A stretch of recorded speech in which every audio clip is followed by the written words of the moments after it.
Okay, ka-TH na Jonard Banyo. Ito yung order mo na long range locator. Meron na siyang gold wire dito. At meron ako dito nilagay na spring gold wire para lumakas yung frequency ng hatak niya. So may chilang ang hatak natin ng antena dahil malapit lang naman yung target object natin. Okay, so yan, tuturo yung antena kung nasaan yung object, magtatapat talaga siya. Pagka nandito ka, baba mo, then 1 degree palyuko, tapos magtuturo siya kung nasaan yung target object mo.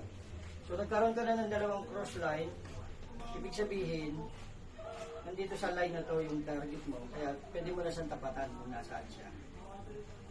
Okay, pag natapatan mo naman yan, iikot yung